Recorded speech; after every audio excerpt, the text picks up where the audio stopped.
Well, the TNC podcast has been going for 6 years. It's been some journey.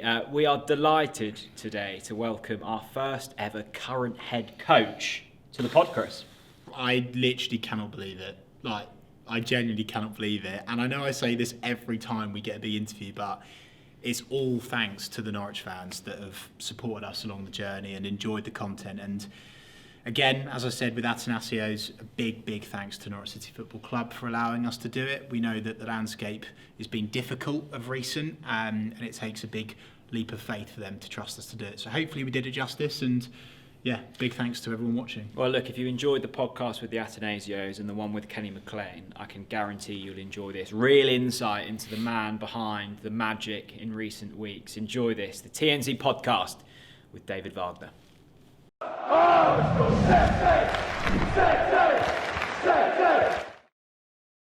Hello and a warm welcome back to the TNC podcast. Well, over the years we've been lucky enough to speak to current players, former players, fans, journalists, but never to a current head coach. That changes today.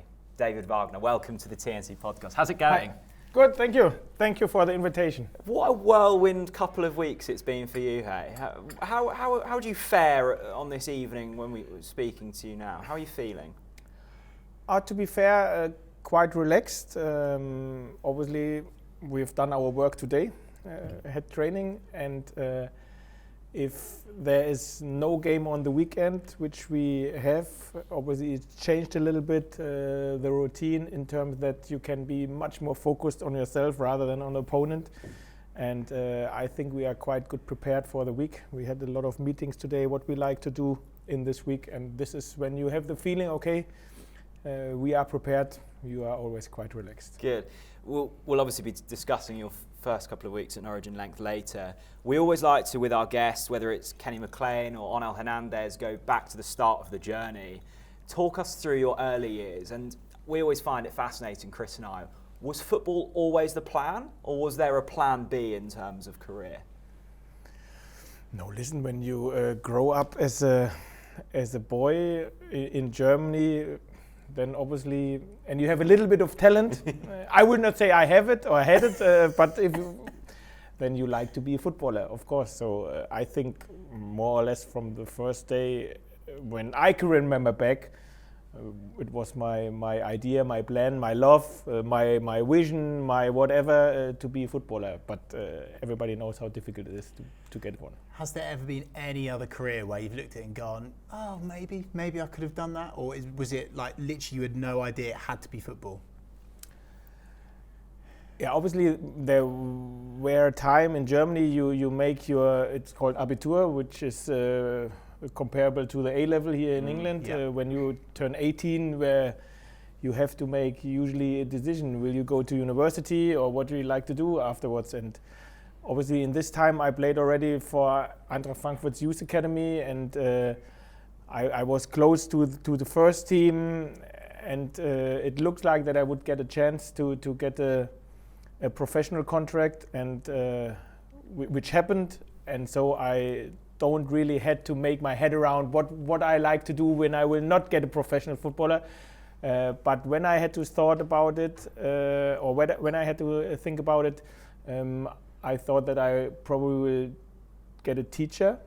So this was what I had in my head, that I maybe then study on the university to get a teacher. I think you'd make quite a good teacher. Not an angry teacher though. I think you're too kind to be a stern teacher. To be fair, I've done it later on. So after I finished my playing career, I've done exactly this. So I studied biology, sports science, and pedagogic. It's called in German. And then I studied for 5 years to get a teacher. I went to work for 1.5 years as a teacher as well. Right. So I've done it 15 years later, maybe, what I had in my head when I was young. I always find it interesting, David, when players come to the end of their playing careers, what they then transition into. So some go into punditry, some go into management. Were you always sort of switched on tactically? Was that always the way you saw it going? Because it feels like some players that, their brains are just connected differently. Some just say, I don't want to go into management or coaching. They want to do media. Was it always that kind of trajectory you saw? No, to be fair, I was totally different. So when I finished playing with, I think I was 31, I really wanted to go out of this business. I really wanted to go out of this football bubble. So I had a pre-contract as an assistant first team coach in this period when I finished football in Darmstadt. This was Darmstadt in this time. And I gave my contract back because I was not any longer keen on football. Really? So I was not hungry. Wow. I really wanted to get and I always thought there has to be something outside of this football bubble which can be quite interesting. And this is why I then left the football family and went into the university, studied biology, sports science to become a teacher for 5 years. And I really liked it, to be fair. Yeah. I really, really liked it. Nobody who told you when you have to go to bed, what you have to eat, what you can drink or what you can't drink. So I was 31, I had children by my own, and there was a guy who said me what I should do. So I really wanted to leave this business. And as I said, I liked it to be a student. I liked it to be on university. But to be fair, after, I don't know, 2, 3, 4 years, the idea grew and came back that I wanted to go back to football. Why do you think you fell out of love with the game for a couple of years? Was it a spark, or was it just a gradual kind of?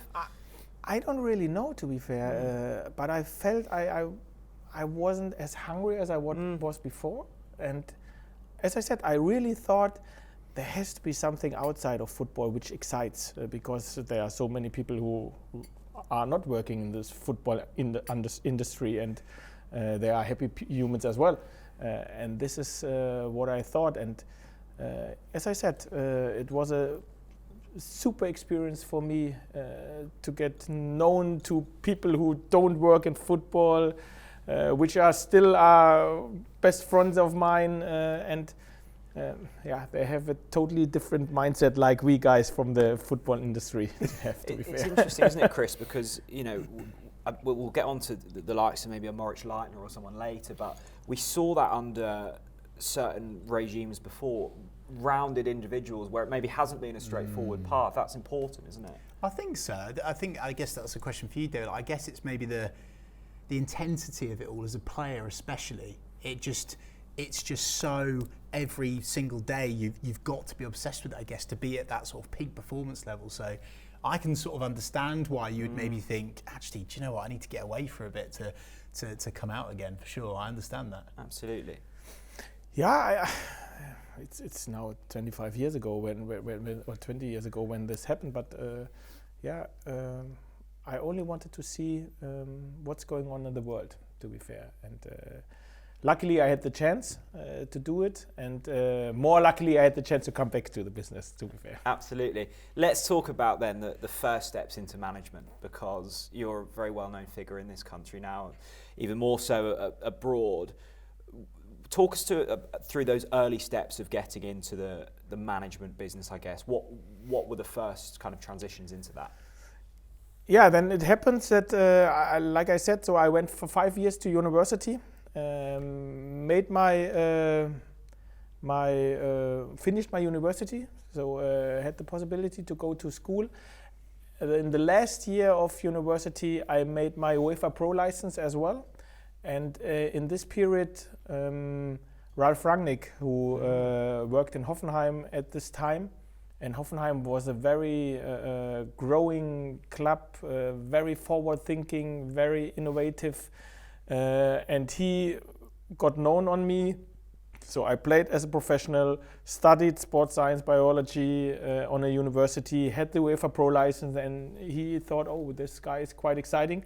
So he gave me the chance and he signed me as an under-19 coach for Hoffenheim. Okay. So this was my first step. So I were for 2 years in Hoffenheim as an under-19 coach. And after 2 years, they didn't extend my contract. So he said he gave me the job, but then he didn't extend my contract as well. So I was keen to stay in the football business as a manager, but I didn't get an opportunity. And after half a year where I had no job, I decided, okay, I studied to become a teacher. You can't get a job as a manager, so now it's up to you. You have a family, they like to eat, they like to drink. Make sure that you get some money in. And this is why I went to school for 1.5 years. Yeah. And after 1.5 years, luckily Michael Zorc from Borussia Dortmund, he was at this time the sporting director of Borussia Dortmund, offered me the job for the second team of Dortmund. Wow. Yeah. And then after 1.5 years where I was again out of the football business, I came back. And obviously then in the first season we got promoted to what is in Germany is a little bit different. The second team plays proper senior football, and we got promoted to League One. It's comparable to League One in England. The highest level you can play with the second team. We kept the league for 3 seasons. And this is then where then the second part, let's call it, of my manager career started in Dortmund. Just going back a couple of steps, because to not have your contract renewed with Hoffenheim under 19s, to then a fairly senior position at a massive club like Dortmund, how does that happen? Because surely after your contract's not renewed, you're thinking, what have I done wrong? Am I cut out for this? And then a big job like that comes. Yeah, obviously I thought I should have to get a new contract. So I thought I've done everything what I could do with this team which I had, but they thought no. And this is how this business works. Somebody decides you are good enough or not. Obviously then the guys in Dortmund thought, okay, he could be a talent. Why not give him the job? Let's try it. So maybe this was the idea, and they gave it to me. Obviously, Jürgen, a good friend of mine, was the first team manager at this period, and he knows me inside out. He knows how I think about football, because we've spoken about football long enough and often enough. And maybe then they said, okay, if we have him as a first team manager, maybe it makes sense to have somebody who shares the same ideas, the same principles, the same values for our second team. Maybe this was the idea. So you played with Jürgen as well, is that right? Yeah. So we played together for 4 years in Mainz. So were you always good friends during that period as well? Yeah, we were roomies. I see. Very good friends, even if he already had a son. And I was without a kid, very young, very enthusiastic, how you can be as a young person, and he had a family.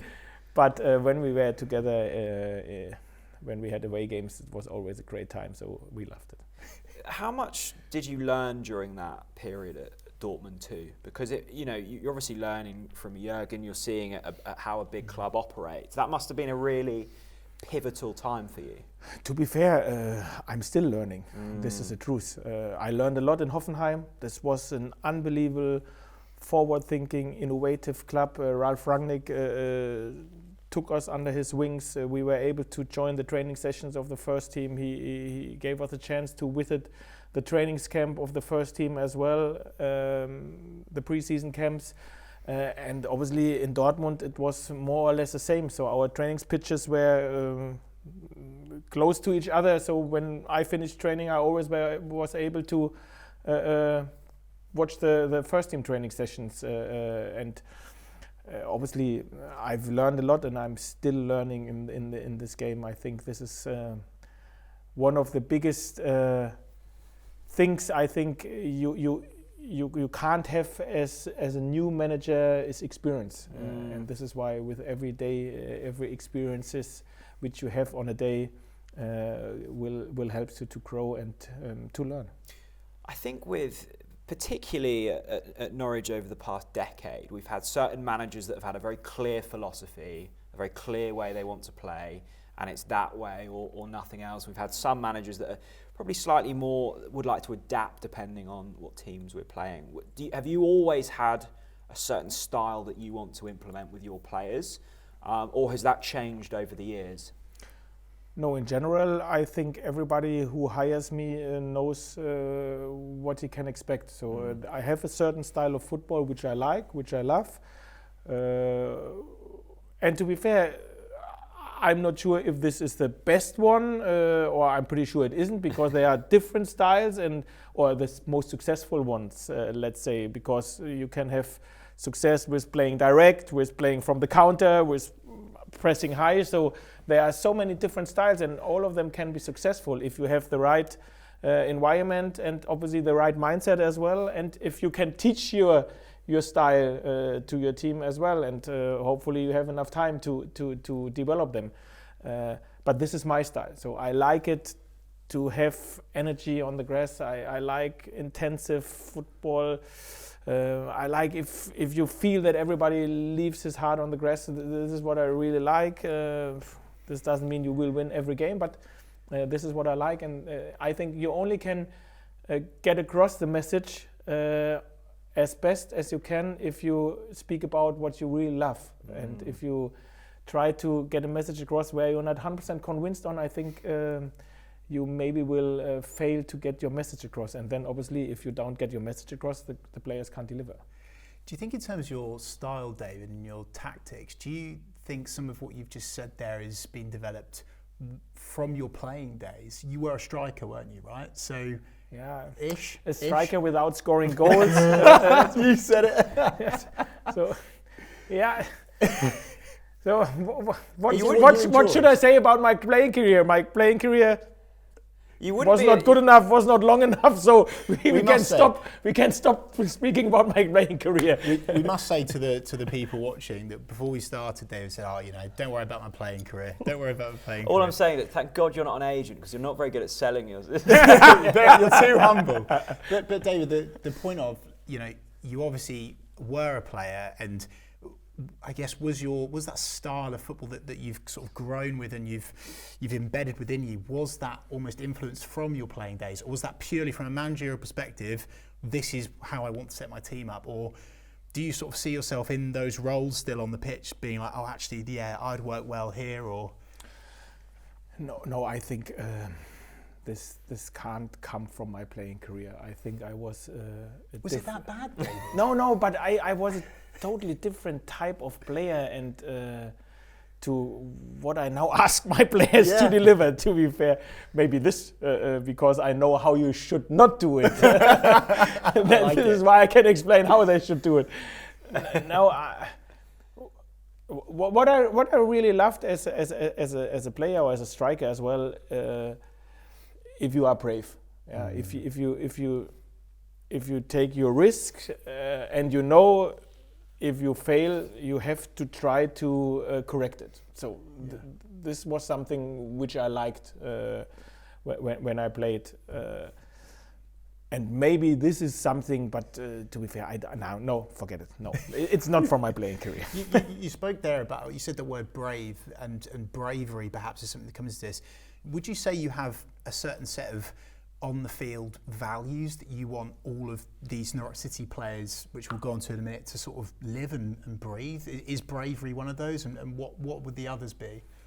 Yeah, bravery for sure is something. Responsibility is the other thing where I think it's important that everybody, not only on the grass, everybody on the Lotus Training Center should know he has responsibility, and it helps when everybody understands that it's not only responsibility for yourself, it's responsibility for everything. So what I like to say is, a striker has to understand he has the responsibility to defend, or a defender has to understand that he as well has the responsibility to attack or to score in certain situations. And this is something what is important for me. Like, obviously, I love it if it's intense. I don't like football matches, even on TV, to be fair. I don't like football matches which are boring. So, and it's a football match. It's 11 against 11, 2 goals. But some games I don't like to watch. They seem to be boring for me. Even maybe from a defensively tactical point of view, somebody can say, "Oh, wow, what a game!" But I like this high-intensive, aggressive football. This is what I like to watch. And us too. We're happy with that. If it makes sense, to be fair, because sometimes, like we've seen in Coventry, it's too exciting. No, but this is the football style which I like and which I like to see, even if it's not my team which plays football. This is the football which I like to see. Your success at Dortmund was huge, and I think we're often slightly ignorant in this country of believing that everybody wants to come to the UK to work in the Premier League when it comes to football. And I think that's slightly unfair. But when you left Dortmund, there were rumours in the media that you might go with Jürgen to Liverpool and work there. Was the dream for you to become a head coach at a first team in England, or were there other options that you explored?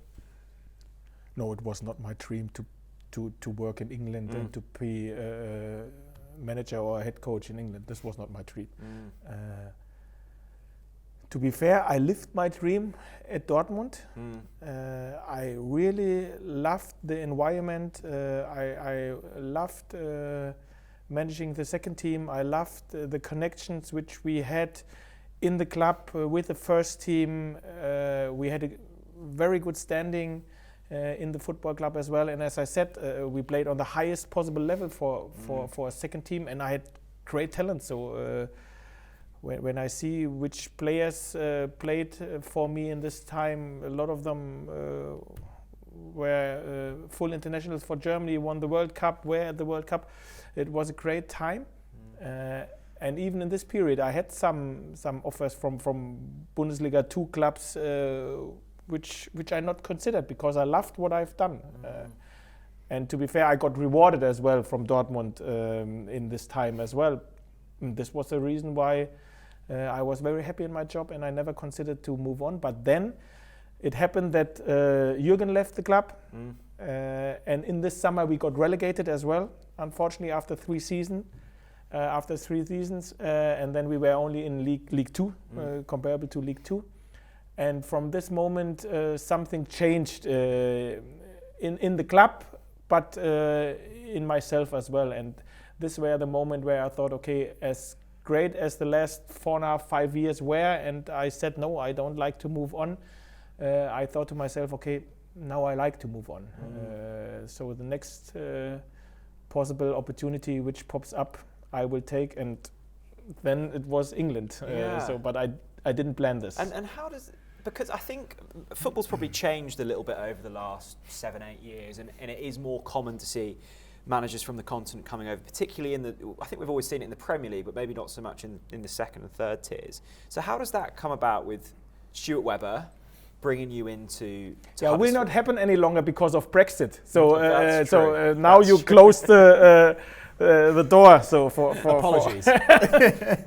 You decided to do it. You voted. So No it's comment. not me. No It's comment. not me. It's not me. No comment from my side about this vote. We don't do politics on this podcast. Don't worry. But it was a fairly, even pre-Brexit, it was a fairly uncommon journey for managers, coming from Germany into the Championship. So how did that happen? Yeah, obviously it was Stuart. So there was one day. Did you know Stuart before then? No. No, I haven't known it. I haven't known him. I haven't known England, the Championship, Huddersfield as a club. I haven't known anything about England. And to be fair, when first time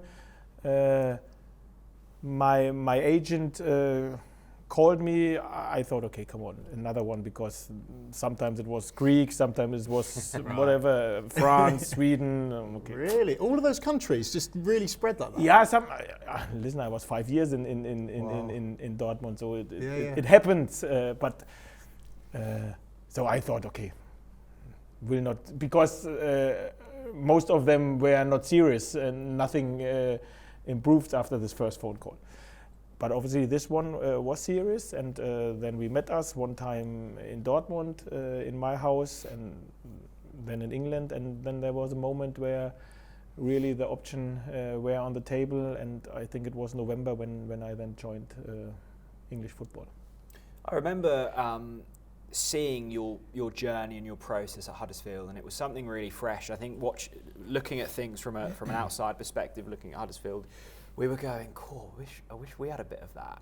And I remember your Huddersfield side coming to Carrow Road and just completely playing us off the park. Yeah, I'm still not happy about that, by the way. I'm furious. I remember we spoke to each other, Chris and I, after the game, and we were like, what's just happened? Like, what have we just seen? Because we'd never seen a style of football like that. Yeah. That must have been so incredible, bringing your style, your philosophy, and taking Huddersfield on that journey, because it was remarkable. Yeah, obviously when you now look back and with a little bit distance, it doesn't get less great what the boys have done in this period. Yeah, obviously it was a great journey, and all of us who were involved, we liked it. Sometimes we couldn't believe it. Yeah, but as I always say, it's in the past. It was great. Great memories which we all together share for the rest of our life.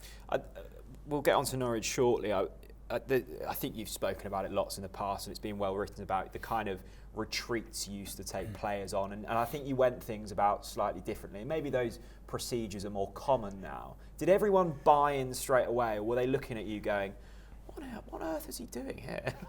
Yeah. Should we be scared sitting here, knowing what we know about? No. But to be fair, nobody said it to me. Yeah, exactly. But I don't know what they speak about my back.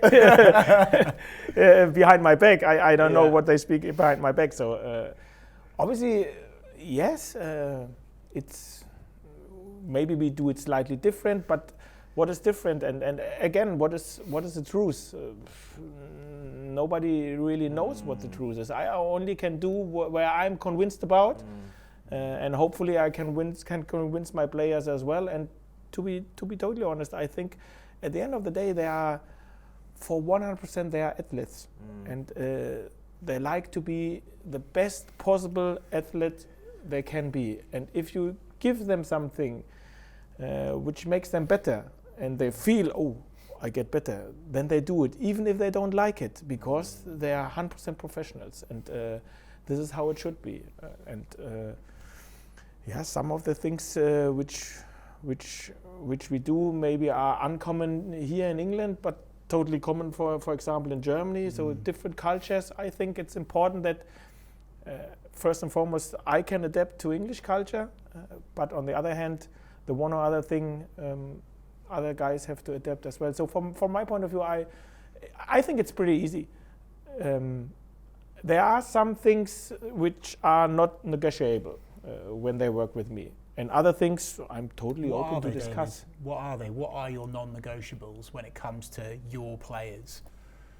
At the end of the day, what I said, that we cross the white line. I like to see the bravery, the responsibility, and the intensity, and that we really invest everything. So when we meet us, come on, then let's meet us and do it with 100%. If somebody for whatever reason says, oh, today, my back, or I don't know, I have trouble with my wife, or whatever, fair point. Then stay at home, come tomorrow and give 100%. But don't come and do it with 80%. This makes no sense. So when we meet us, let's do it with 100%. And this is what I expect, and I think this is something what you can expect, even if 100% maybe is not that everything works. This is not what I mean, but you have to try it, and this is my expectation. We've mentioned Huddersfield there, the beginning of, David, and obviously that journey from where the club was at the time, obviously getting promotion, epic Wembley playoff final win, which I'm sure we'll speak about in these coming minutes. But what was even bigger than that, arguably, is staying up in the Premier League. Norwich fans want to know, like, what was the secret recipe behind that? Like, what was the balance between how you played in terms of your style of football, but also, I guess, doing your defensive responsibilities well? Because that's where, I guess, where Norwich City have been caught out over the last few times that we've gone up and failed. So, can you still stay up in the Premier League like you did with Huddersfield, with Norwich? Is it possible to do that? I would say it's for 100% possible, but I don't like to discuss this question, to be fair. So when we have to discuss this question, You can come back on for round 2. for 100%. Move on quickly. The Guardian newspaper described the Huddersfield surviving as the Premier League's greatest survival story. So you've gone from extreme highs. I know it didn't end there quite how you wanted it to end. Schalke and Young Boys follow. Probably, again, not how you wanted things to go completely. During those tougher periods, do you start to question yourself? Do you start to question your philosophy, or was it just a case of, look, not everything's going to work?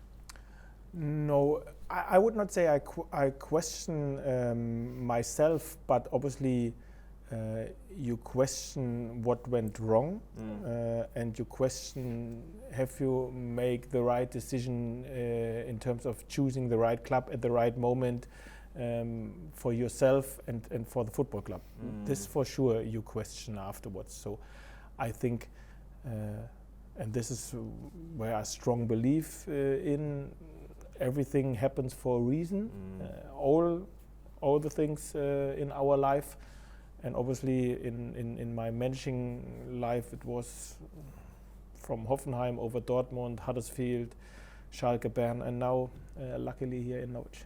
Let's talk about then Norwich City, because we're in the stands every week, and it was starting to get quite difficult pre you coming in, and there was an expectation this season, and there still is an expectation. When Stuart phones you and says, David, we'd like you at Norwich City, what are your initial thoughts at that stage? And what were you doing at the time? That's what I want to know. Were you like making your morning toast or something, or having your breakfast? When did the phone call come? No, the truth is, I get a phone call from my agent. Okay. And at this time, I just left with my family the hotel in Fuerteventura, and we went to the airport back to Germany. That's why you've got a good tan. No, We thought you were on the sunbeds, but yeah, you just had a really lovely holiday, David. Yeah, I had. So if we have time, then we try to spend holiday together over Christmas in Fuerteventura. And obviously my daughters are both adult, they are not at home any longer, so we have not so often the time to spend time together. This was the case, and it was on my way back from Fuerteventura to the hotel, and this is where I got a call of my agent, and I said, I'm now at the airport in Fuerteventura, so 5 hours flight, I will call back later in the evening or in the night when I'm on journey. And this was then the first time when I've spoken with Stuart. And what are you thinking on the flight? Are you thinking, cool, I can feel the heat, or was it like an excitement, or? Yeah, absolutely it was. So obviously I followed Norwich more or less since Stuart went to Norwich. So it was a strange time when he left, because we were, I think it was March or April in our promotion season, and I was quite surprised, and I can't say I was disappointed, because everybody has to make his own career or his own steps, but I thought, come on, let's do this together and let's finish it together. But he made the decision to go to Norwich, which I totally respected. And obviously, more or less from this time on, I followed Norwich. And then with him signing Daniel and so many German players, a lot of them I worked with in Dortmund second team. Obviously, then Norwich was always on my radar. And I always have seen how he progressed, we were always, or a few times in touch in the last, 4 years, 5 years. Sometimes he gave me a ring asking me about the one or other player. Sometimes I ask him about the one or other player as well. So we have a very similar view on individuals, which helps. And I always thought, okay, this is a club. If this club one time will knock on my door for 100%, and I can come, I will come. I've got this vision of David sitting down on a Saturday after the game's finished, wherever he's managing. He's got his Norwich scarf on. He's just become a Norwich fan because Stuart's there. He's got his yellow and green scarf on. Wagner's at the wheel. I'd love to see it. I would. Let's speak about Stuart. We have to speak about Stuart because there's been lots made of it, particularly before you joined, David, about your relationship with Stuart. Why do you two trust each other so much? How was that trust forged? I think this is very easy explained. I think first and foremost we share the same working philosophy. So we like workers. We like that you are reliable. We are very. I always say German is very German. Stuart is very German. Okay. So he's straight. Right. Okay. Yeah. Clear message. Not messing around, not searching for the back door, what sometimes you English polite people do. So Stuart is not this way. Yeah, okay. He is German like I am. So this helps, and this is something very special, like I said. So we signed a few players together. Some he recommended, some I recommended. Yeah. He signed later on some players which I've known before.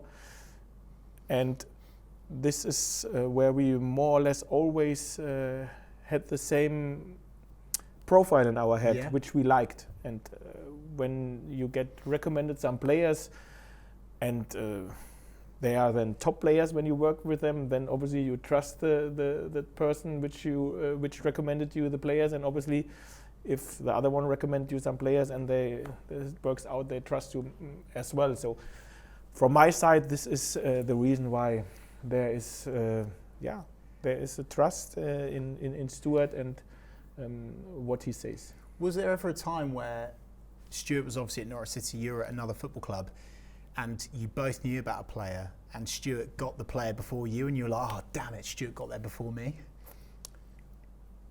Can you share that information? No. I tried. I'll keep trying. No. We move on. Was there ever a doubt in your mind about Norwich? Because the difficulty is when a manager gets sacked, obviously something's gone wrong somewhere. In the case of Norwich, I think no one's ever doubted probably the quality in the squad, but we were on a terrible losing run. Confidence was low. Fan morale was out of the window. Did you look at things and go, oh, that's a big kind of ship to turn round, or were you always confident that you could hit the ground running?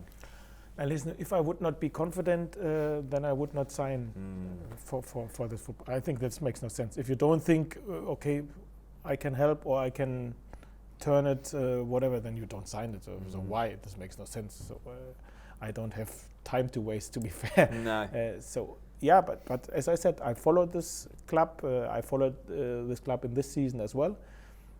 I know about obviously the expectations and that it's how you call it in the past a yo-yo club, and obviously I've seen that the results and maybe the performances as well were not on the best in the past. So, but on the other hand, as I said, I think for me, with the experience which I have, obviously, yes, it's about the quality which you have in the squad, but it's as well about the people in the football club. So are these people in the football club reliable? Are these people in the football club consistency there and working there with a clear vision what they like to do? Can you trust these people? Are they reacting one day in this manner and the other day in that manner, or they have a straight way?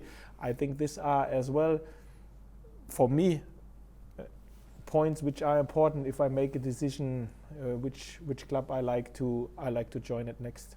You mentioned people at the club. I think we have to speak about the fans. The biggest, the playing is the style of performances we've seen has been a big difference. The thing I've noticed, and we've chatted about this, the connection already between you and the fans is seemingly amazing. Your impetus to get players communicating with fans has already, taken off. I like how you sort of line them up and guide them to the away fans. It wasn't a guide. It was sort of you were hitting Mr. Gibbs, weren't you?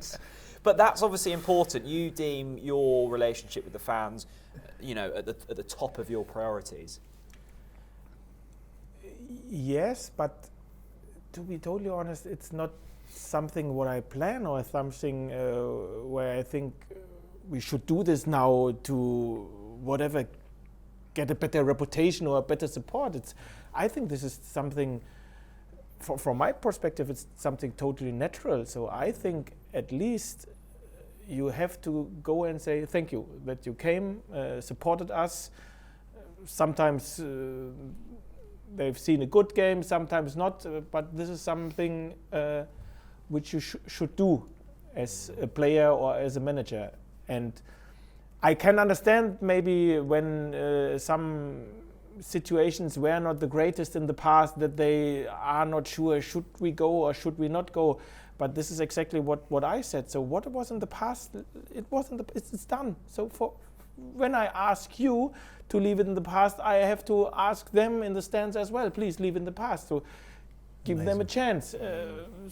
Anything else makes no sense. And if they came, and they came in numbers to these 2 away games, so please then at least say thank you. And obviously, if you want it, normally you should do it even, or you should like it even, or you like it even more. This is the truth as well. But you should do it when you haven't won it as well. And I think, as I said, this is, from my perspective, this is something totally natural and nothing where I think, okay, when I join Norwich City Football Club, I have to make sure that I get the relationship with the supporters, and this means I have to send the players afterwards. Yeah. It's just you. This is how it should be, how I think it should be. The atmosphere in the away ends has been phenomenal, and the atmosphere at Carrow Road for the Burnley game is going to be electric. I'm assuming you know about On the Ball City, obviously one of the oldest football song in the world. Have you heard your song yet, Wagner's at the Wheel? And do you like it? Are you a fan? I haven't heard it. You haven't heard it? No. When I on the touchline, I haven't heard it. I obviously Yuzi, my first team coach, told me that they sung it if I heard it, but I haven't. Okay. I haven't heard it. You don't have to sing it. Wagner's at the Wheel. Wagner's at the Wheel. You don't have to sing it. I was watching the behind-the-scenes video of you first, Stuart showing you around the club, and Neil Adams. You seemed very excited with the facilities you've got down at the trading centre. It's a nice setup down there now, isn't it? Yeah, and it isn't ready. So they are at the minute building the new recovering building, which they told me should be ready in October, which is massive. So I was and I am still impressed about what we have here in our football club. This is absolutely top. So I enjoy every single day, not only because of the facilities which we have when I cross the gate, and for us and for the academy as well. I think we have top quality environment where we hopefully can produce success and talents. David, I want to ask you about your expectations of Norwich City Football Club, having been told about it and seeing it from the outside, looking into the reality. Obviously, you've been in your position now for a couple of really intensive weeks.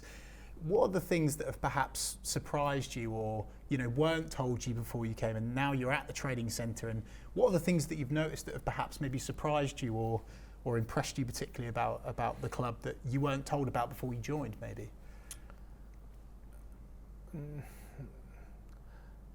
To be fair, I came here more or less, even if I was always interested in Norwich and I followed Norwich, but I came here totally open-minded as well. So I've heard it's the most important thing in the city, because here around Norwich is not a lot of things which you can support.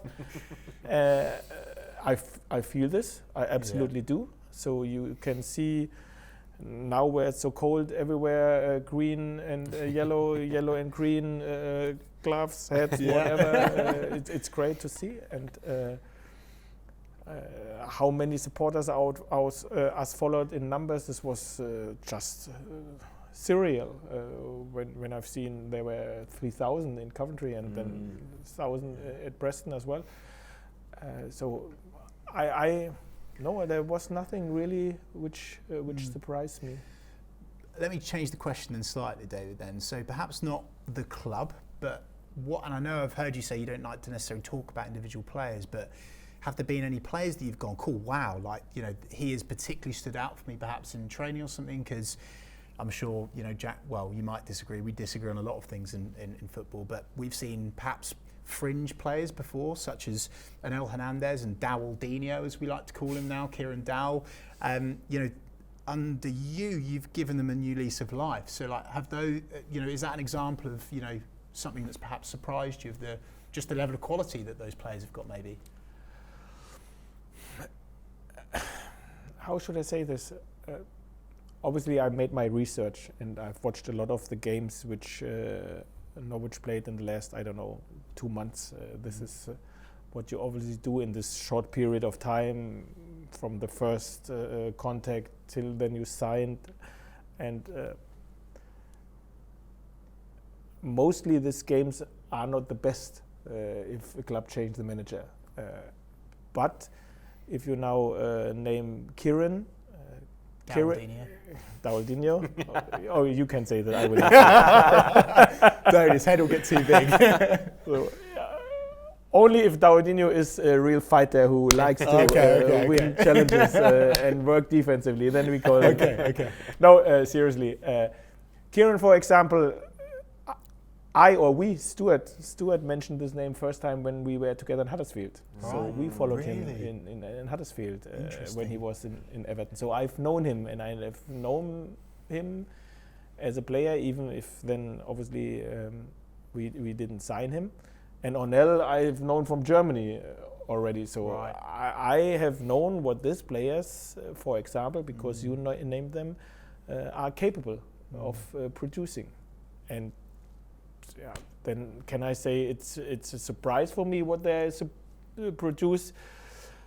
Maybe if what I've seen in the games before, yes, but what I've seen before, maybe no. But, and this is something I like to make totally clear, I don't think it's us or me who made this happen. It's only the players, only them. It's exactly the same human. Maybe they get an information across which they needed. Maybe they have the confidence. Maybe they feel now again the energy and the support from the stands as well. Don't underestimate how important this is. Maybe they feel this connection again. Whatever. So many different individuals. There can be so many different reasons why from one point to the other they can perform on another level. And to be fair, I think we have a few of them. On the other hand, this happens sometimes if a new manager comes through the door. I think this is the truth as well. So luckily we have seen a lot of them. I totally agree. But for me, more important is that I've seen in the first 3 games, and especially in the training sessions as well, that they really try to get this intensity, this energy into the building, on the pitch, in training and in the games as well. I want to ask about training. You brought it up there, David. What is a good David Wagner training session? What makes you satisfied? You've come on this podcast, say, I feel relaxed, our work is done. What's a good training session for you? What is a good training session? Bloody hell, what question. Giving away all his secrets. No, listen, it's more or less, it's obviously you sit down with your backroom staff, you make your thoughts, what we like to have as a headline, or maybe 2 headlines today. Is in for the players to learn from? Is that what you mean by headline? No, I like when the players before the training know what to do is the main part. So let's say we work on our defense shape. Yes. This is the headline, and then we say, okay, today we like to work on the defense shape. What kind of trainings elements we like to use, how they should look like, and obviously if then the idea get lived with energy and I often say energy and intensity, don't I? Yeah, that's good. Yeah, we like that. But when we this like then lived is with this, we can say after the training, okay, our idea they lifted with the right energy and the right intensity. Then I can say it was a good training session. Do you shout quite a lot at training? Because I noticed, David, after the Coventry game, your voice was, I don't know if you've heard this expression before, your voice was hoarse. Are you a shouter, David? Do you have to raise your voice from time to time? No, or are you quite calm? No, I would not say I'm a shouter. No, I think depends on. Okay. I'm not a shouter. We'll wrap things up in a couple of moments because I know we're keeping you from watching a certain game at the moment. How would you rate your first few weeks at the football club? Obviously, you've promised us now that Norwich will score 4 goals a game, so we're really happy with that. I think you described the first half performance against Coventry as being the Wild West, and I'm quite happy with that. I watched that with a huge grin on my face. I was thoroughly entertained. But happy with the first few weeks' work? So this is the difference between a supporter and a manager. Happily entertaining. Yeah, of course. Yes, I am. Because of my players. First and foremost, because of my players. Obviously, then all the other guys who work at the Lotus Training Center are great as well. They really make it easy for me to settle in, and I settled in pretty well at the training ground. And yes, it's good so far. The fans, we know, are very happy with how things have started. What would your message be to those watching at home and that will be at Carrow Road and that will be travelling in their thousands away from home? What would your message be for them for the rest of this season? I don't think I have the message to send, so I think they should only do what they started, and like for them, it can only be the starting point. So if we had 1,000 against Preston away, 3,000 against Coventry away, I agree. I can't wait for Carrow Road. You excited for it? Yeah, I don't know. You'll hear Wagner's at the wheel then, David. I'll tell you. This is totally irrelevant, but I'm really looking forward to this game. And to be fair, not because it's Burnley. Yes, maybe it's nice that it's Burnley, but now to be at home the first time and after everything what we now experience in the first couple of weeks, I really looking forward to this atmosphere which we will host there. And we are all together now for a couple of weeks, so there's no message from my side apart from let's continue and see where it brings us. Can we dream of Wembley? You can dream whatever you like. I said this before. I'm not I'm not made for dreams and for dreaming. So what I do is, obviously, yes, I have a vision where we as a Norwich City Football Club can be in the future, and for me it's step by step try to work on this vision, and this is what I do. But you we'll dream. Look, we'll dare to dream. We've already put a date in your diary because you've promised us next year when we're chatting about Premier League survival, we'll go part 2. David, pleasure. Thank you so much for coming on the TNC podcast. Thank you, guys. Cheers, Thank man. you. Thank you.